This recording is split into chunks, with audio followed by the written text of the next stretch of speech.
Improv Tipsters, welcome back to Improv Tips, where I and some of the best improvisers in the world give you improv tips and advice to make you a better, happier, more confident improviser wherever you are in your improv journey. If you haven't been here before, I'm your host, Paul Vaillancourt.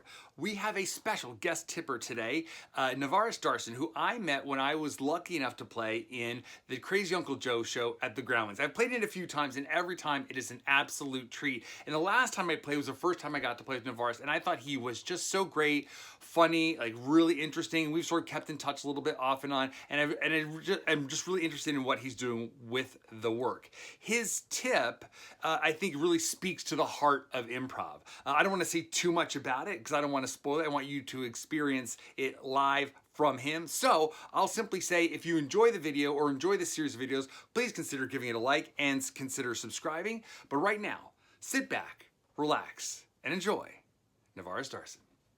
Hi, my improv tip today is taking the risk. So I've been teaching at Groundlings for 7 years now, and I noticed pretty early on that a lot of students, especially beginning students, were very tentative for a lot of different reasons. They don't want to look stupid, they don't want to make a mistake, they're afraid of failure. And as Paul talked about in a previous video, failing is such a huge integral part of improv because the growth happens in the failure. So you have to, as teachers, we have to kind of get you past that point where you're in your head and judging yourself. And a part of that is encouraging you to make bold choices, or as I like to say, take the risk.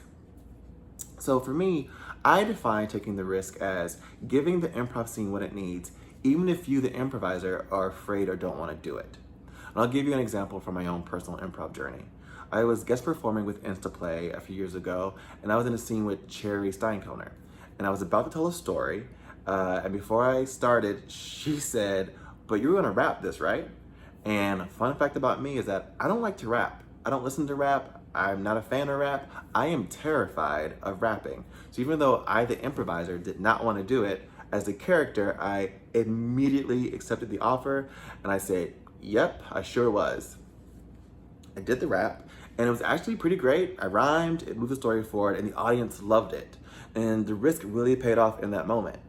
Even if the rap is terrible, it still would have been worth it, because now it's character information that my character is an awful rapper, and it's still something that I've created that now is a gift to my scene partner that can move the story forward. So it doesn't matter if you take the risk and you're bad at it, because once again, you've created something. For right now, for you, taking the risk might not be rapping. It's a lot of different things. It's different per person. It's different per scene, It's not being jokey. It's not being just like crazy, weird, and random just for the sake of it. It's really something that gets you out of your comfort zone, something that you're afraid of doing. So for some people, it might be getting specific. For others, it could be getting emotional. For some, it could be not talking so much. For some, it could be all of the above. You want to make sure that you're starting to take those risks, and not only taking the risk, but committing to it. And for me, commitment is just doing it and doing it with all the love that you can muster. And the more you do it, not only does it get easier, but the more you start to have fun with it.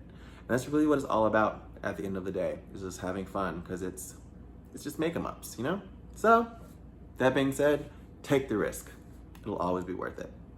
Hey friends, thanks for checking out the video, and if you want to hear a little bit more, check out one of these two quality videos. And if you haven't done so already, please subscribe and follow us on social media. All the links are in the description down below, and let me know what you would like to see an improv tip about.